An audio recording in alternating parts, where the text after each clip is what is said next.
Imagine you are a young man growing up in this family where everything was going great, but you just found yourself with some friend and you got involved in so many things. You got from porn, like getting a life where it was really didn't help you have being struggle with education. But one thing happened to you. You met Christ. I like to tell people this. Everything you see in me today started when my relationship with Christ. Can you go a little bit and talk about how you grow up? How did you start your relationship with Christ? So how was your journey growing up and becoming the person that you are today?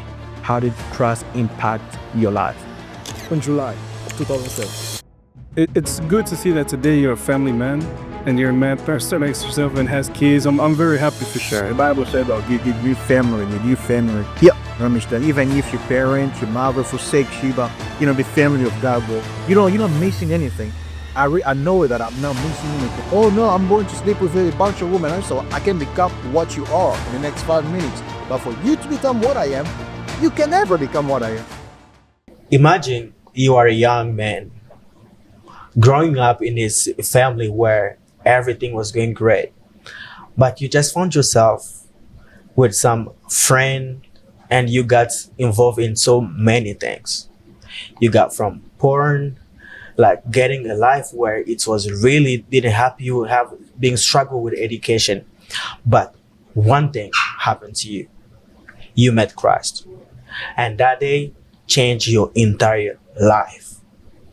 From there, you start being successful, you start going up, and then you become a father, a husband first, and then a father, then a leader in a community, helping so many people, having a podcast, becoming a leader, having different businesses, and then now you just commit yourself in life to do something so different that so many people don't do, trying not to be busy.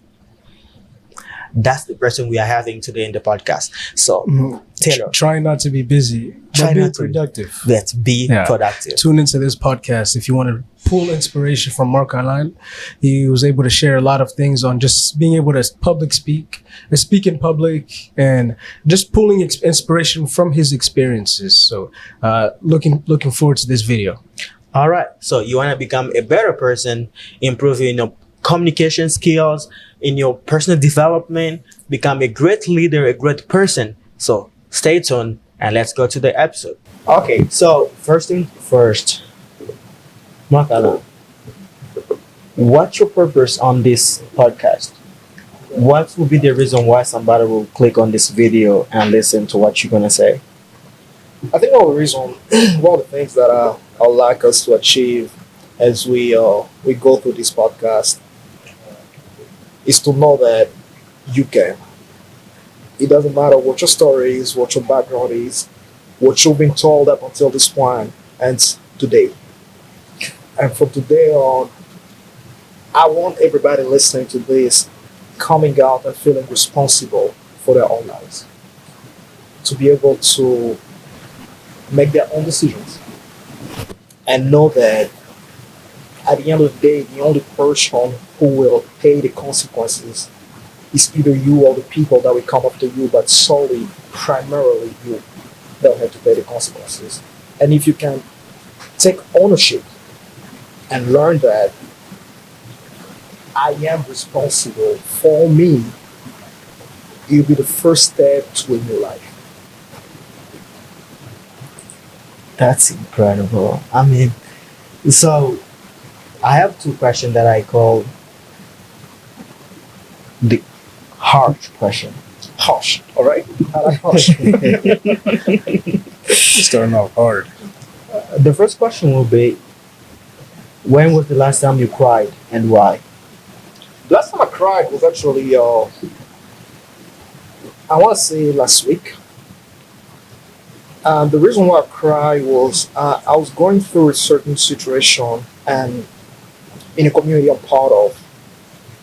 And it made me realize that I've not been living up to my engagement.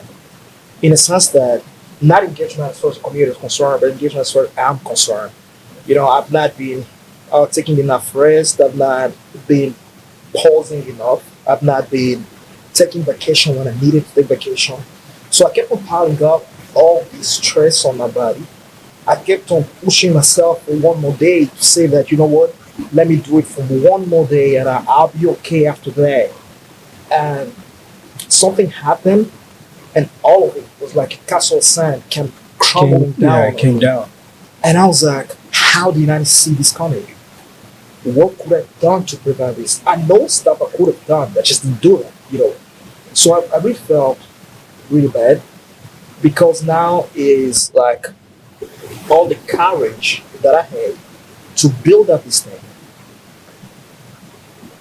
is kind of gone, right? It's like, now how do I get myself back into the momentum? And it's been a lot going in my mind and Yeah. thinking about that. Yeah. You know, it's crazy. A lot of us just get stuck in the grind and working hard, and then you forget to see the bigger picture. Right. The bigger picture is enjoying life with the loved ones that you have, and you just get stuck and focused on what you're doing so much so that you just have a narrow vision, and it brings all that stress down and all that into your mind. It's a lot. It's a burden. Agree. It becomes a burden. Yeah. Sure. It does become. Yeah. Well, that's true because we sometimes forget to work. We forget the reason why we do it. Exactly. The reason why we work is to relax after a while. Enjoy the fruit of whatever you're doing. So, remember, even last year, I realized I didn't even take a day of vacation. Wow, I worked so hard last year. I didn't even get a vacation. New job and all of that. You have to, show that you are capable of doing something. And then you take a day of vacation. And I start out with what have I accomplished? Well, I realized I didn't accomplish really much as I wanted to. But on top of that, I didn't even rest. So, it's kind of messed up. Yeah. You know, it's funny. I was reading a quote the other day. I've read it before, but I think it came to life the other day. It's like, what they say about the Bible. When you read the Bible, I try to read the Bible at least now. I've got back the habit of reading at least once a year the whole Bible. It's like every season of your life determines what you get out of the Bible, right? And the quote said, if I had to cut a tree and I had 6 hours, I'll spend 5 hours sharpening my saw or whatever, my axe to cut the tree. Because the more you sharpen it, the faster your work will go. What most of us do is that we start cutting the tree after 3 hours.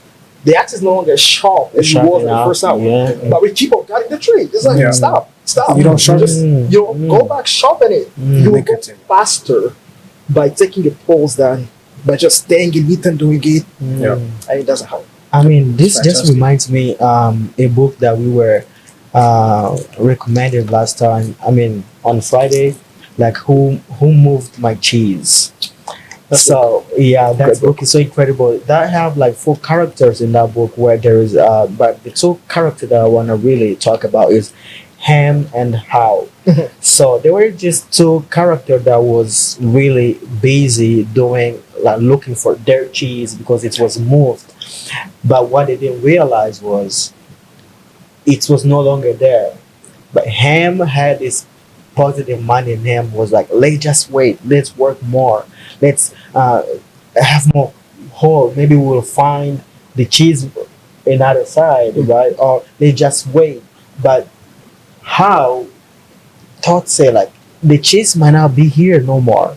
It might be somewhere else. Maybe we're just spending or wasting our time waiting here while we can go and find it somewhere else. So just reminds me of you can just stay somewhere working so hard, feeling like I'm gonna get something out of this, but there is completely nothing right out there. I love the idea. I love reading it. And the second question was, this is like you're gonna forgive me about this. When was the last time you lied? I lied. And why? Man, to be honest, it's been a very long time that I've lied. Yeah. The reason why I may lie sometimes is if I'm running late somewhere, I can give you a false estimate of time. Oh. Not completely false in a sense, but like if I'm here, like I'm 15 minutes away, I can tell you I'm 12 minutes away. But the 3 minutes, it's me pushing more on the gas. You know, the GPS is spinning, but I'm like, yeah, if I speed this up a little something, I can hear. Yeah. But I tend to be very conscious. It's been, I believe, 2 to 3 years. Yeah. Like I tend to be very conscious to live a honest life. And especially last year, it became like one of my goals. Like I remember last year, sitting down and calling every person I thought I've ever lied to and apologizing. Again, this is personal. I felt like I was growing in my relationship with Christ to an extent where I could no longer accommodate certain things, and lying was one of them. Right? So I started thinking, even if I thought that I lied to you, but I didn't realize it at the moment, or I call back and be like, hey, Jonathan, I'm sorry. I think last time when this happened, I actually meant to say this, or I said this, but I don't think it was the entire truth. Right? And then lying is very interesting because people think about lying as just not saying the truth. I feel like even withholding part of the truth can be lying. Yeah. You know, it's like, oh, I saw you had a black jacket. It's like, no, I had blue pants. Oh. Well, it's the truth that I had blue pants. Yes. But I'm choosing to exclude the other truth that I had a black jacket. I had a black jacket. You know, so now it's now that I have 2 kids, I want to model that for them. Live a life of truth. Tell the truth no matter what it costs you. You will always be, trust me, and I've seen this, you will always be freer when you tell the truth than when you don't. Because for every lie you tell, you need 2 more lies to cover it. And you keep on digging the hole deeper and deeper. Sometimes it's just like, okay, screw it. I screwed up. So what? At least you know the truth. If you decide to remain in friendship with me, cool. If you decide that, okay, this is not going to work because you lied to me, cool. Maybe that friendship was not meant to be. But there's more freedom in telling the truth than telling the lie. So I try to stay away from lying. That's deep. Yeah. That's so deep. That's a When you, brilliant. for example, when you grow up with parents, that's a great example of people setting for kids. My parents would make us go to pains, literally. When you said something, oh, you said, okay, hold it in your hand, this close to Papa Taylor's house. Tell me what you did. What did you say? Well, I said this, that was a lie, right? And what you have to do, apologize. So the shame will push you next time to not lie. To not lie. Just the shame of telling you, oh, you took that from, okay, let's go. Hey, Papa Taylor, this kid came here and then took this toy and brought it back home. It's not his. Apologize. So just based on that, we just created something that I don't have to bury that shame. I will not just Exactly. No, it's not worth it. Sometimes. It's not worth it. And I think sometimes as well, to your point, why do people lie? Have you ever asked yourself that question? I mean, tell more Just about like you it. mentioned, I think it is to cover the lies that they already Yes. made. Exactly. We lie out of shame. We lie out of not being able to keep up with our commitment. We committed to meet at 5. Now it's 5:55. I'm 20 minutes away. Yeah. Guess what will happen? I'll lie. Right? But if There's traffic on the road, right? but if I leave early, if I learn to keep up my commitment, then there's no need to lie. Right? So I started understanding by going back and asking myself, why did I lie? Maybe because I didn't want to hurt your feelings. So I withhold the truth from you so I don't hurt your feelings. Maybe because I don't want to look bad. It's like, okay, I don't want that person to think this way of me. But I'm like, well, what if I eliminate all the reasons that would push me to lie? Then I'm less prone to lie. So it's like, what's the point? Yeah. You know? You mentioned something about you read the Bible, like the entire Bible, almost the entire, in 1 year, like once in a year. You really give some quote from the Bible. And that makes me just go back and ask you, can you go a little bit and talk about how you grow up? How did you start your relationship with Christ? So how was your journey growing up and becoming the person that you are today? How did Christ impact your life? But that's a very interesting one because I like to tell people this: everything you see in me today started when my relationship with Christ started. It was 2007. I remember clearly 2007 in July of 2007. Yeah. Up until that point, until that point, I'd had a weird year or two. You know, you're in school, you're in high school, and I wasn't good. I was not. A lot of us You know, are. I tell people the truth, man. I'm not gonna lie to my kids that I was an A student. No, I was not an A student. Right? I was not. What that had pushed to was an inferiority complex because my older brother is like here, my younger brother is like here, and then you have the Anna in between. That was me, like the deep that we make Really? parents come to school and whatnot. At that point, there was a lot that was going on. Like, as well as school, I became like an expert liar because, of course, you're not doing well in school. So I keep on lying to my parents, falsifying my grades, and it's back Really? in Congo. It's not like in the United States of America where your parents can go online and just look such a grade. Back then, they couldn't do that. So I'm changing stuff. I'm starting to play basketball now. I'm more active in basketball. And there's an influence of young adults around my area that are playing basketball. I go to there's a community, it's called the Full Gospel Businessman Fellowship International. My parents, charismatic Christians, they've been Christian ever since I was born. And I always make the joke around the fact that they dragged me to church. Like, I didn't have a choice. I was born, I didn't have a choice but to A lot of us grew up in that Right. situation Sure. like that. We were dragged to church. Yeah. Exactly. But until I made that personal decision, there was no relationship Yep. with Christ, right? So 2007, a lot of things just came crushing. It's like my education. I was repeating the third time in high school. Like, I repeated my first grade, my second grade, which we pretty much be the equivalent here, or maybe what is that, 7th, 8th, and 9th grade. I repeated all those grades as I moved to high school. Now, on the third trial bit, I was like, nah, I can't do this. No, I'm not repeating this. My brother was already caught up in being in school. Now it was about to go. Now I was like, no, that's not happening. Wow. So I do some crazy stuff. I go falsify document and all that.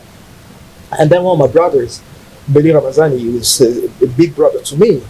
He's like, yeah, come, we have this young adults crusade. Do you want to join? I'm like, yeah, whatever. And now I'll go. He was got kind of like a big influence on me. I walk into this crusade. A bunch of kids looking like me, bro. A bunch of them. Some of them a little older than me, some of them a little younger than me. And I'm 16 years old, and some of them like worshiping and crying and praying. I'm like, what's wrong with these kids? Like, they have nothing to do. And then this guy steps on the stage. His name is Joseph Bao. The Full Gospel Businessman Fellowship International. There's no like preaching. We preach those testimonies. All the guy did, he came on stage and started talking about his testimony. I was like, this is what I used to struggle with. He struggled with porn, he struggled with education, was struggling with reading and everything. What I felt was that, yeah, I think Bailey set me up.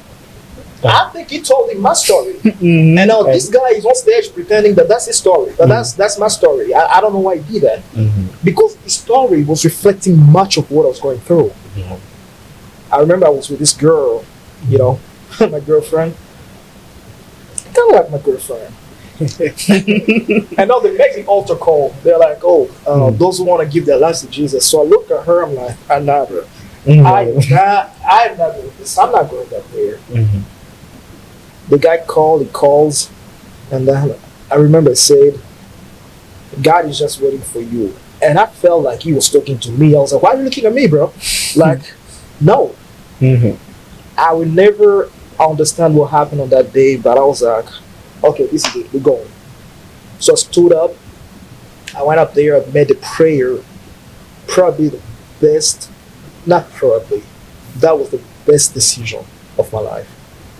From that point on, I kid you not, people say God gives intelligence. The Bible says, it's God that gives intelligence, and out of his mouth proceeds understanding. Yeah. Right. Mom had taught us to pray to ask God for intelligence.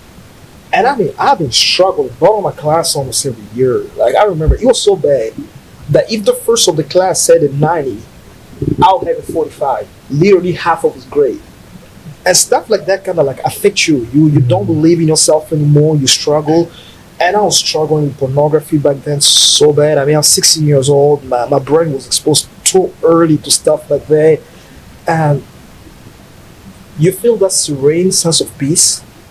And then you start praying, God, would you help me become more intelligent? When you start seeing the result of your prayers, it's like, well, I guess this stuff works. And you are more prone to going like, okay, let's be more serious about this because there's something in this, right? And I started becoming more and more serious, more engaged in my relationship with Christ.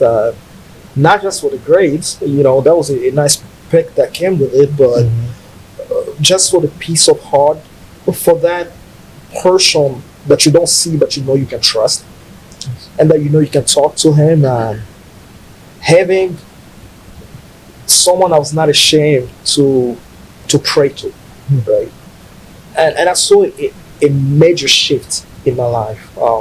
What is the way I articulate my words, the gift and talent that I didn't know I had, and things that I was afraid to experience and all that.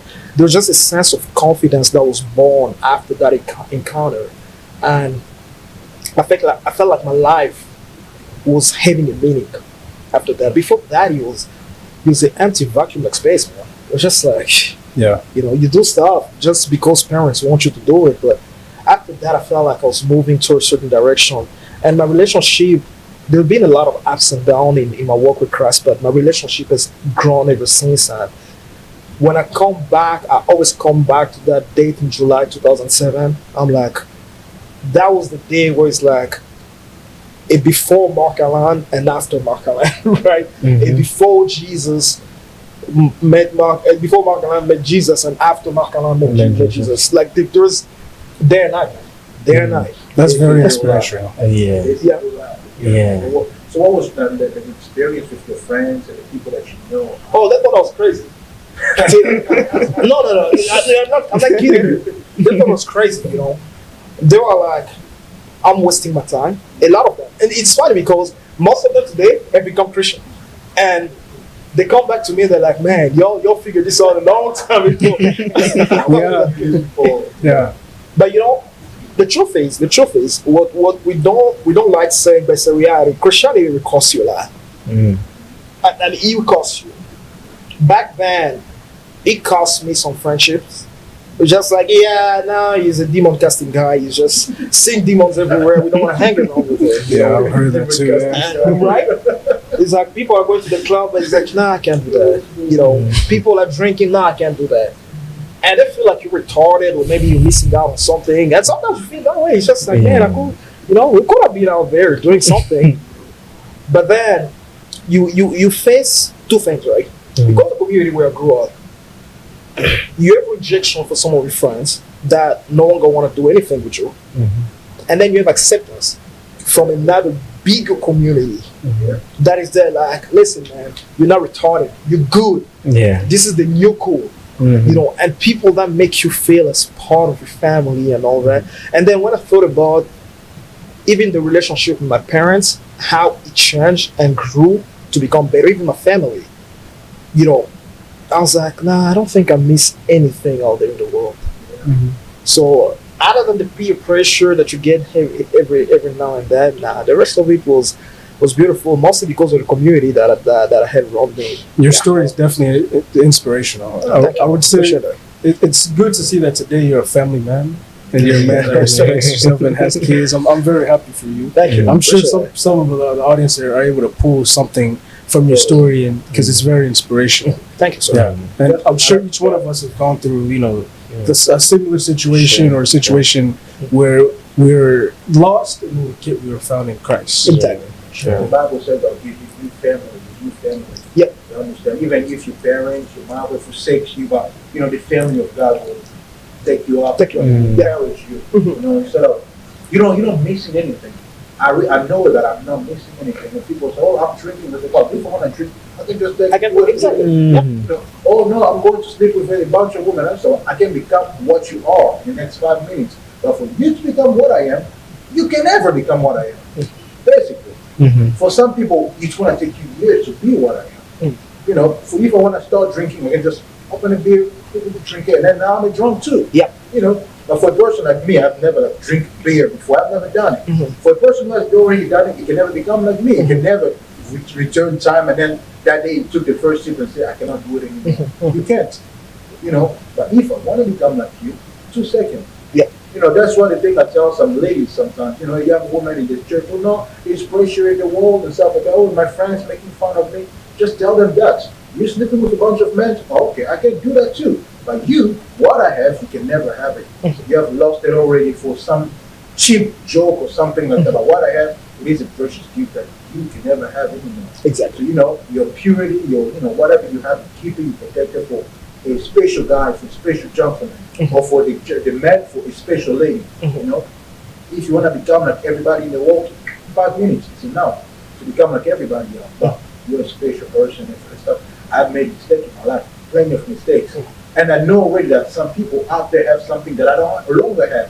So they have to keep that, they have to protect themselves against the world. And, it's crazy these days, super crazy. It is. So it's an experience, really. It really is.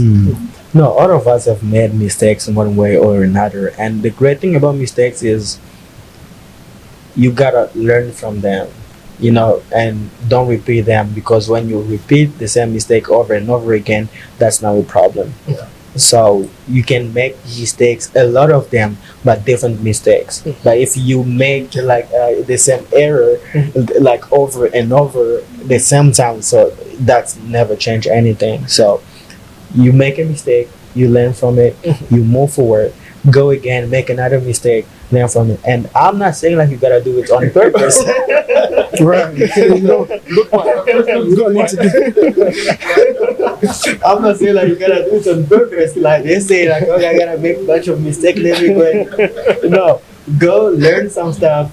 When you learn, you're gonna make mistake, and that's the journey. Because anybody that become really successful, anybody that become a great person in life, they have been through a lot of mistakes before they discover the right way to where they are today. And then Mr. Mark Allen, right? Yeah. I mean, just Mark Allen. You have a family, you have a wife. And you are a really person that is committed to several things. You have a podcast, you have different things going on, leadership. You are a real leader. So how do you balance that, having the family? And even before going that, I remember the previous conversation we've been having, you talking about like you committed now to doing nothing. That just really clicked into my mind. I was like, talk a little bit about it, because we're living in a world where everybody is busy. Everybody want to do something. Everybody's so committed to something. But now Mark is like, no, for me, I'm committed to doing nothing. How can you explain that? And it's an interesting thing that has happened to me. And as you say, I figured out a long time ago how to keep myself busy. I used to wonder when someone tells me I'm bored, like how? Excuse me. How do you get bored? I think myself like, how are you bored? Mhm. Like, is it like you have nothing to do, or what you're doing does not interest you? Like, I mean, I can give you 1,000 things to do to keep you busy, from reading books to listening to podcasts to watching videos to watching movies to learning something new to whatever you want to do. And that's how I've been living for the last, I want to say 11, 12 years. It's the constant going and going and going and going and going. When we started, when I got married and I had a family and all that, I started thinking to myself, man, what kind of father will my kids remember when they grow up? Right. I started thinking, what kind of husband will my wife remember? I mean, what would it help that I come out here and I don't think about myself as being a big shot or anything. But what would it matter if I come out here and everybody's like, man, Mark Alain is this, Mark Alain is that, Mark Alain is this. And then I go back home to a wife that's very sad for having a husband like me. To children that are like, man, I wish my dad was like this, or I wish my dad was like, what's the point of it all? You know? And it made me realize that a lot of times we want to be busy doing things, but do we ever take time to sit down and enjoy the things that we're doing? Right? We're always thinking about a future that we're going to enjoy. When I finally get a bachelor's degree, when I get married, when I have those kids, and we're working so hard toward it. The thing is that when those things now happen and they're in our hands, our brain directly goes to the next thing. It's like, hey, enjoy what you have right now. This is beautiful, right? So I'll go back home and be like, you know, spend time learning the new tricks on how to do shorts, on how to use TikTok and Instagram. I can learn stuff about marketing. I can learn stuff about video editing. I can learn all this stuff about leadership and all that. But I can also sit down and have my kids enjoy me. I can sit down and me doing nothing while letting my kids dictate my life. They're like, man, daddy, like my first son, Adam Blaze. How many do you have there? I have two. And yeah, you know, the second one is actually 5 weeks, so it was born just a few weeks ago. You know, So we can just sleep in the living room. You cannot. You can't sleep in the bedroom. Just like, you know what? I have to wake up at 5. So, mommy, I love you. Deal with it. You know, but Yeah.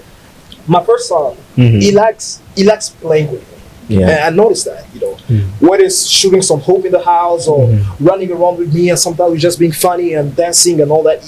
You know, there's this cartoon we watch, and there's the one song that says, I follow daddy's footstep. And he likes that. He likes the song, and sometimes like I'm doing dishes, he pulls his chair, come on the chair and start doing dishes with me.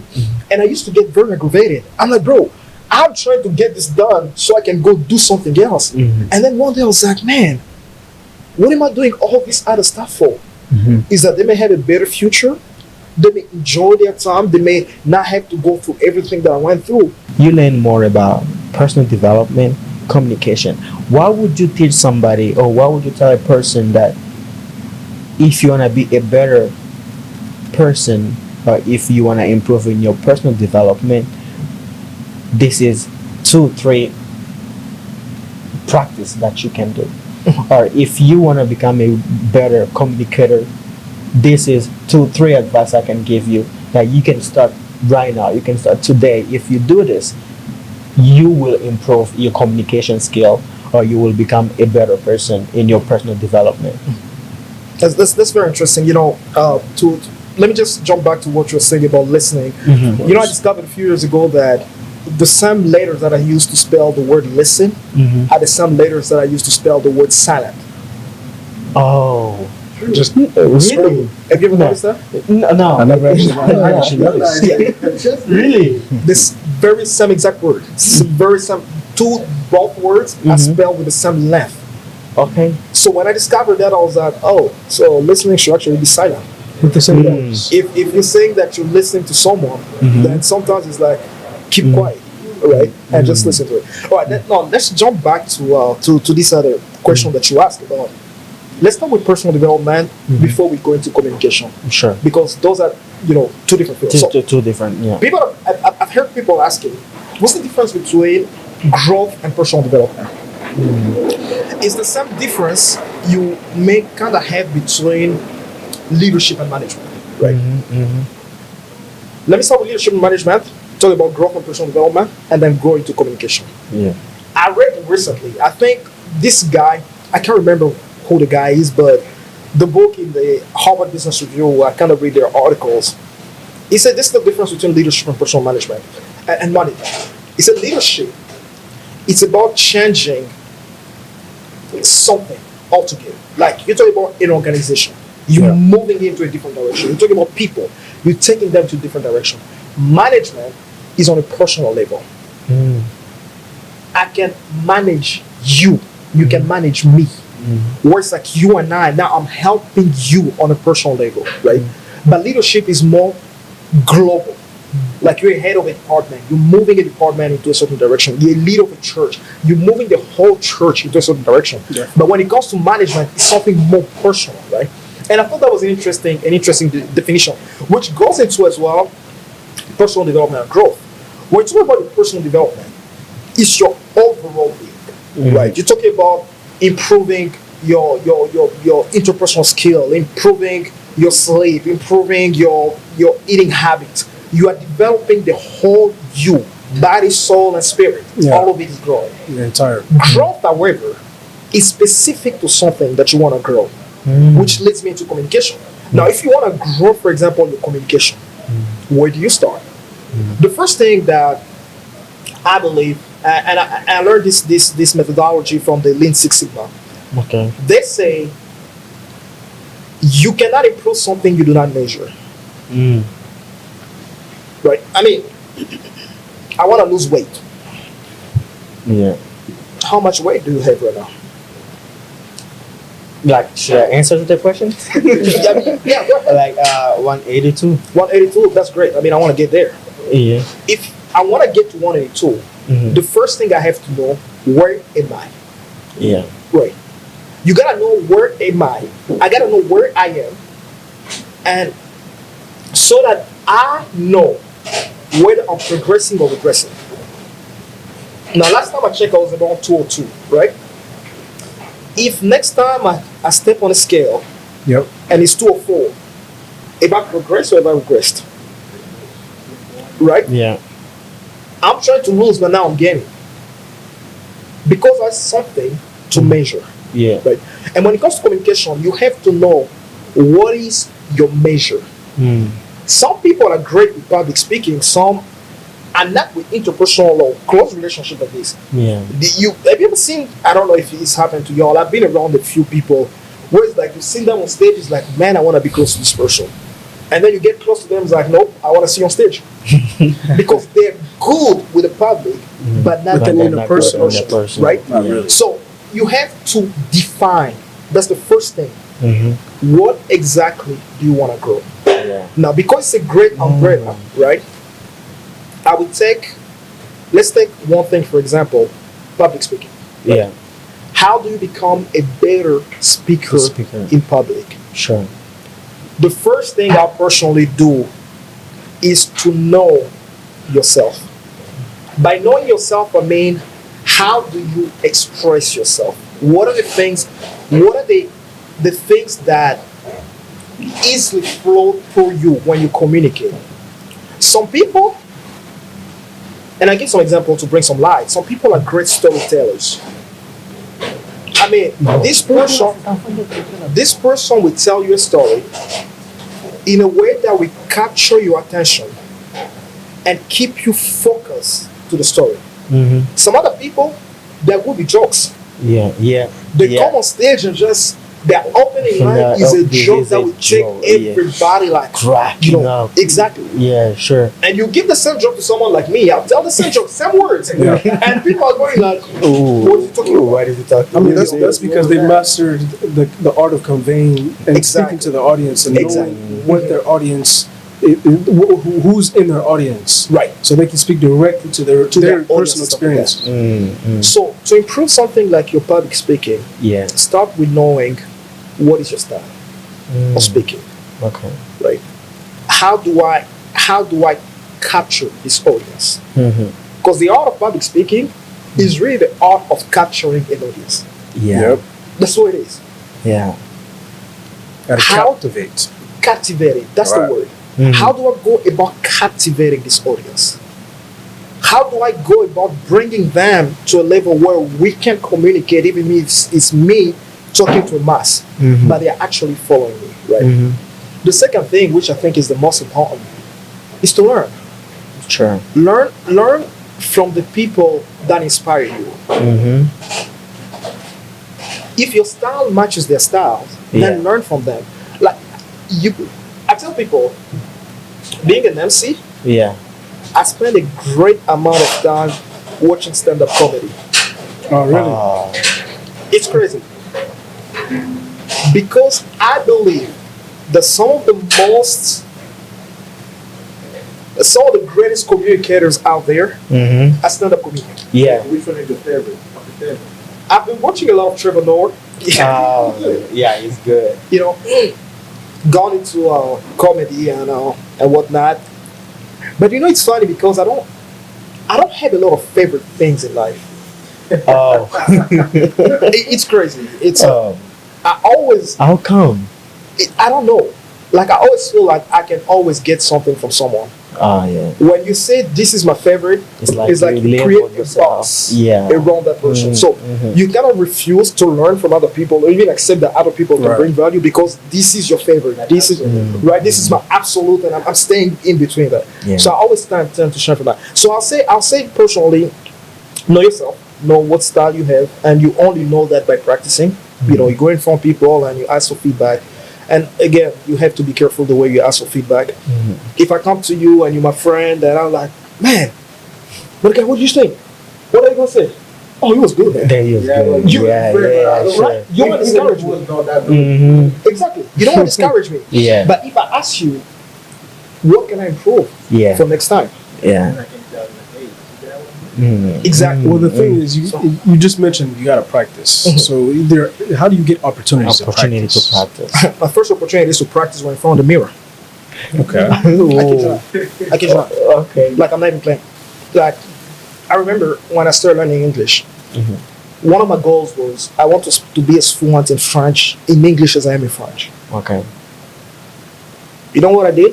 Mm-hmm. I remember back then, 2011 in Uganda. I'll pop up a CD from Yvon Castellano, Okay. the French speaker. He's a pastor, Mm-hmm. so he's preaching in French. Mm-hmm. Now, in the house, I'm sitting there in front of my TV translating for him. Oh. You and I did the same thing. Oh, okay. Like, I'm sitting down there translating for him in English, right? Mhm. And then, my journey was a little bit different, right? And then, of course, the mirror talk. My wife knows that. She knows that if I'm in the bathroom and she's hearing me talking, she knows that I'm probably preparing yourself. not talking to anybody. I'm talking to myself. Yeah. Don't go there one, just practicing. And if you've never lived with me and then you get to see me doing that, you'll be like, is he okay? Is he okay? You know, I love you. Is he okay? You know, yeah, I'm okay. I'm just sitting down there practicing. Like, Yeah. I'll sit here, for example, I'll read a question from the podcast or something that I'm thinking about, Mhm. and I sit down there and I'm practicing Mhm. how to answer. Yeah. And there's a lot of things that I'm watching. Mhm. I'm watching my pace. Yeah. I'm watching my breathing. Mhm. I'm watching, and I'm doing that in front of nobody. Yeah. Like, then, the other thing I'll say, start where you are with who you have. Okay. Not everybody will afford you a 10,000 audience to just stand in front of them and start talking to That's them. true. Yeah. Yeah. But your wife can listen to you, your friends can listen to you, right? You can tell them, Yeah. hey, sure. listen, hopefully, yeah, that's a good one. You know, you can sit Better down, hope so. Mhm. you say, okay, I have this message. Let's say you want to preach, right? Yeah. I have this message I'd like to preach. Would you be my audience? Right. Okay. Whether it's one or two people, preach as if you are preaching to an audience of 500 people. Mhm. Bring in the same passion. And then ask them, what do you think? You know, what can I improve? What can I do differently? Right? So start with where you are. A lot of times we always think about, man, I want to be that great person.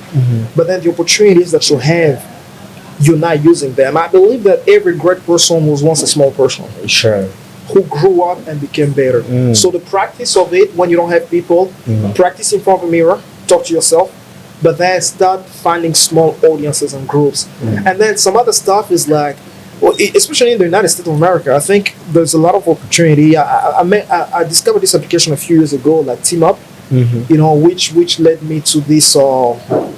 There's this group. I'm forgetting the name is escaping my mind right now, but it's for public speaker. Okay. If you find the name, well, the application is called Team Up. That's when I discovered about this other group, Toastmaster.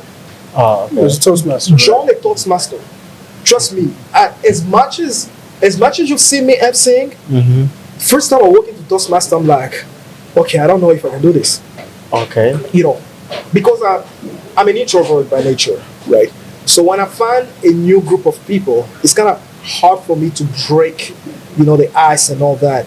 So when I went to Toastmaster, I was sitting down with them and thinking to myself, wow, this is interesting, and they give you an opportunity to stand in front of people and tell you, for example, you are going to speak for 2 minutes on this subject, and you have to speak within those 2 minutes.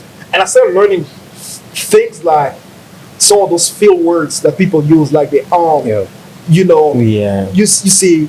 And I started learning like, okay, those stuff make your communication ineffective and things like that. So I thought that Toastmaster would probably be a I great think one of the best ways to learn is just to practice impromptu speeches. I don't know if you know what that is, where they give you a subject and they give you minimal time. Yep. You have to fill in the gap and be able Toastmaster to also speak and has stuff convey. like that. Or persuasive speeches too, to convey the audience. Yes. The art of storytelling and just being able to sell yourself too. I agree. Or just sell something else. I agree. No, I mean that's I believe somebody say like unnecessary filling word. There's a lot Yeah, like using a lot of like. Actually, because when you ask that question, I asked him that question yesterday because I'm trying to work on my public speaking and storytelling actually, and I'm really learning about it. I'm still really so low. I haven't gotten into there, and I mean, I was don't asking. you, not to interrupt you, No, but don't you think what you're doing right now is public speaking? I mean, a little bit. Right. So Yeah. I think what he's getting to, and it's the same thing with a lot of people in the audience, Yeah. is being able to speak in front of In people. front of a lot. It's a different type of fear that you have to remove. Yeah. So talk about how to remove that kind of fear. Yeah. No, listen, this is funny. I still freak out today. Like, you will not believe it when you see me, but I still freak out today a lot of times when I'm standing in front of people. Oh. It still gets to me. Now, here's the thing. One thing I heard about courage. Courage is not the absence of fear.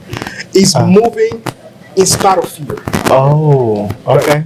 It's not that I'm moving in spite of fear. One thing they told me a long time ago. So my journey was different, right? Because my public speaking started more in a church setting. So, you get saved. As I got saved, I joined a small church. I mean, a cell from our church, which was very small. And then it was like 10 people, 10, 15 people every morning. And then, okay, today you're the MC. So you learn. And, I had good people that were good enough to come back after like, okay, next time, do this differently, right? And that helped me to overcome that fear.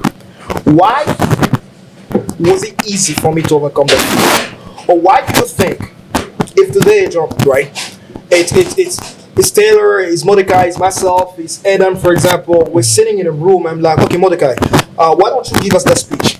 You're going to stand in front of us, give us the speech and be okay. Why? Because you feel comfortable with people that you Because are you know around, us. Yes, I know you. So public speaking to me, Taylor, I don't know if you noticed that last time. Before I went up there, I was around table talking to people. Yeah, definitely. You were giving confidence. You came to me, you were speaking, and then you went to another table and you were speaking up.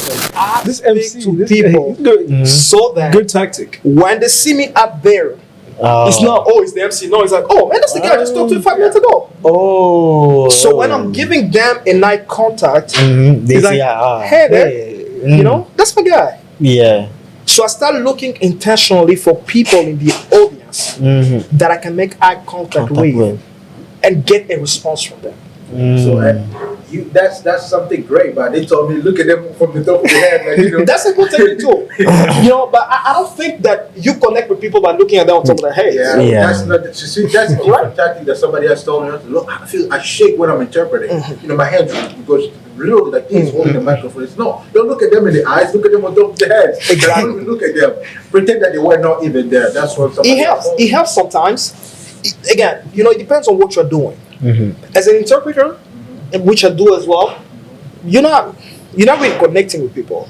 You're just translating the message. As a preacher, that's a different feeling. Yeah. Now you want to connect. I want to make sure that what I'm saying, you getting understand, you're getting it. And the only way I know that is when you give me feedback. Yeah. You know, it's like, okay, when I see those notes and stuff like that, now I know, I'm getting back that Yeah, feedback. sure. So connecting with people on a personal level before you go on stage, Yeah. and sometimes it's not possible, Yeah. as much as I can, I try to make that possible. In a concert, I MC at a few concerts here. What I do, I stand outside as people are coming into the venue, and I'm greeting them. Oh. It's like, hey guys, how y'all doing? Welcome in. Thanks for coming today. My name is Mark. Nice meeting you. And I'm exchanging with them. And now when it's 500 people together at some time and you're working on stage, hey guys, my name is Mark. It's like, I just met this guy 5 minutes ago. And when you start seeing them in the audience, it's like, what's up, guys? What's up, I met guys? with you 5 minutes ago. Yeah. So it becomes a lot easier to connect with people. Mm-hmm. And then the other thing as well that I think a lot of speakers forget. I just finished reading The 16 Laws of Communication by Dr. John Maxwell, right? Uh-huh. A lot of times, speakers believe the speech is about them, Oh, yeah. or the emceeing is about them. No, but Every time you think that way, you're putting more pressure on you than you on need to. yourself. Yeah. Because like, oh my God, I have to perform. I have to be the best. But if you think about, it's about the audience. I'm here for them. Right. I'm here to serve them. I'm here to give them something. It changes the dynamic. Sure. Yeah. Wonderful.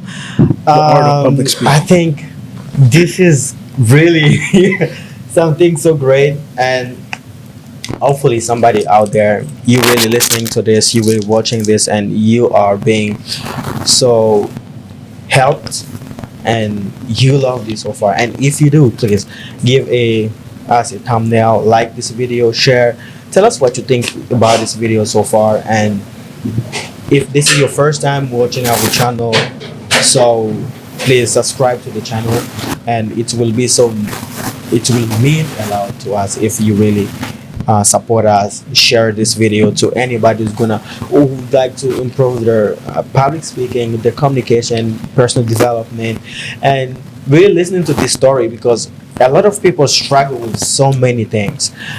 All these things that Mark has mentioned about, a lot of people, whether it's young men or women, we struggle with things that sometimes we don't want to talk about, and we don't want to talk about them because we fear that somebody might judge you. You feel like a person might not listen to you. But hey, today I've just learned like listening and silent actually have the same word, and they kind of the same. I didn't even know that before. So it's incredible, impactful, and so powerful to the point that I'm like, I need to keep so quiet to really hear and really learn what somebody's talking about and somebody's saying. So if you like me and you really want to learn something, just take a moment, listen to this video, watch this video quietly, put all the distraction away. What? It's just 1 hour video. So what are you losing?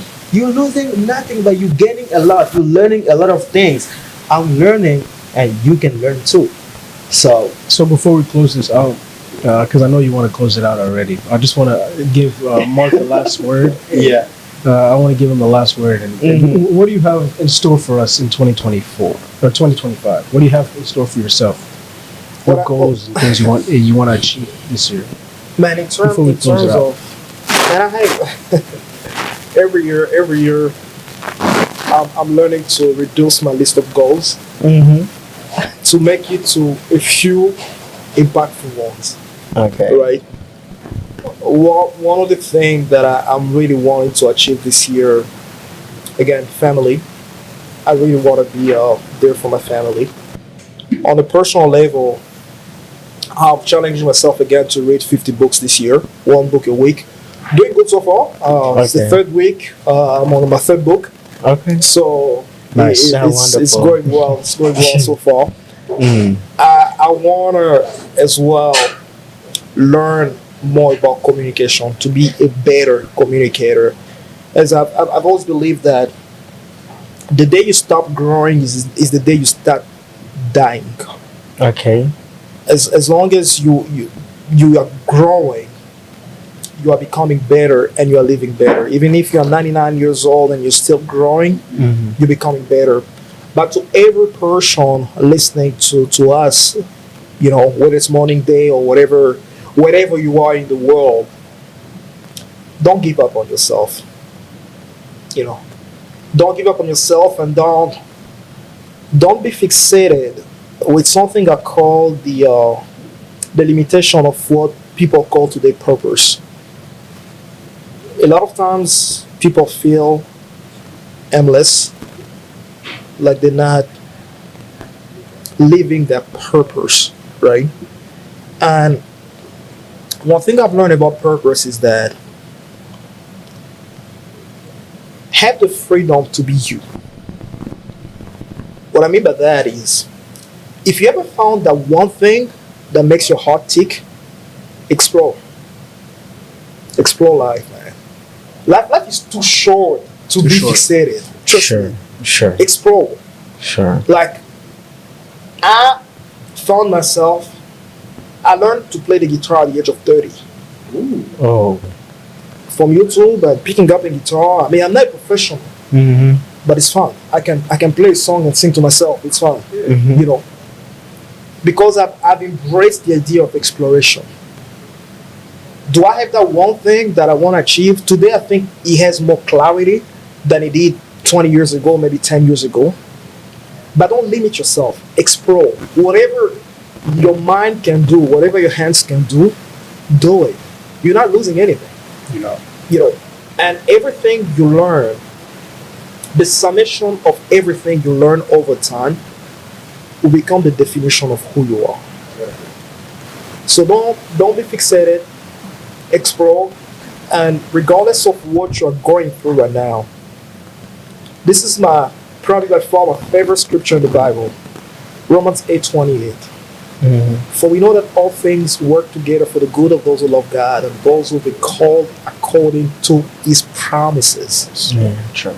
So regardless of what you are going through, I don't care if you've lost your job, you've lost a child, your relationship didn't work the way it's supposed to, your job is not all you think it was. Just believe that it's all working together for your good.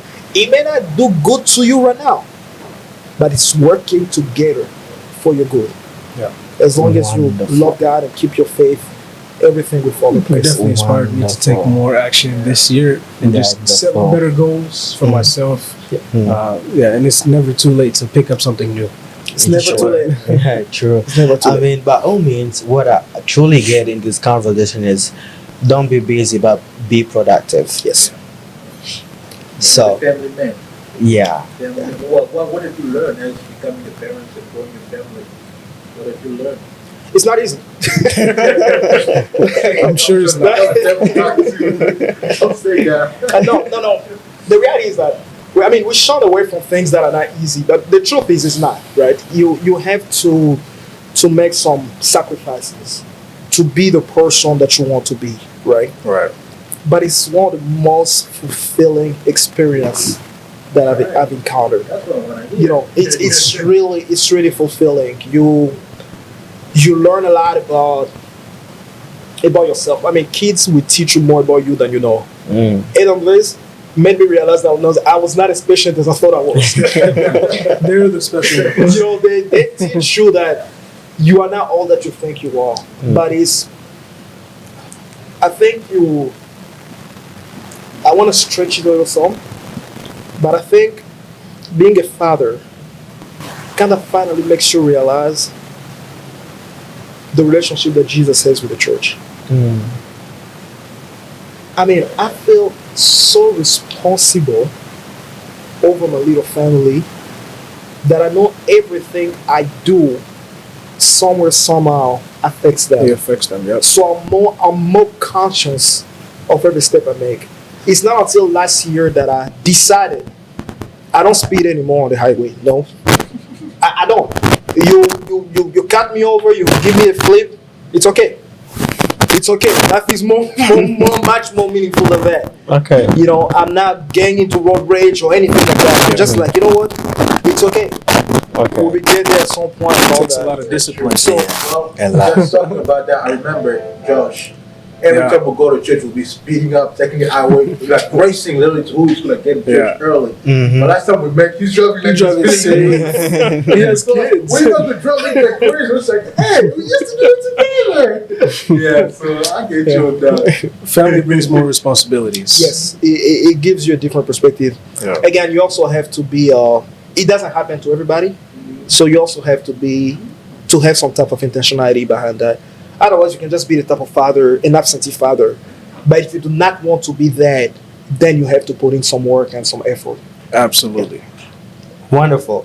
I mean, Mark, thank you so much for being here. No, thank you guys for having me. Thank you for certainly. coming. Appreciate Thank it. you for your Appreciate your time. time. Thank you for the teaching, the advice. I really I appreciate learned a and lot today, and we're Life. looking forward to coming to your podcast too. yeah, Absolutely. sure. I mean, you guys, let me just say, man, you guys are doing an amazing job. Like, Thank I you. always think about it in terms of, the African diaspora or immigrants that come to this country. And when I see what y'all doing, Mhm. to me, this is more education than school. This is just the way I look at it, right? Okay. I look at education not just about school. People tend to be so fixated about, I went to this college, I did this, and I have that. It don't matter, right? What really matters is what have you learned? Has it better you as a person? Have you become better as a person? And I think the investment that you guys are putting, not only the monetary investment, the money, the time that you're putting in to a betterment of people and yourselves, it's very commendable. It's amazing. It's amazing. Thank you. I draw a lot of inspiration from you guys, man. I appreciate And the appreciate teamwork, man. Like Yeah. this is a blessing. Yeah, It is a blessing. appreciate, I love it. appreciate, I love it. appreciate. That's Yeah. that's incredible. Thank you so much. So hopefully we will have you next time again. Hopefully. Always a pleasure, man. Oh yeah, that's great. So thanks a lot, and we see you to the next episode.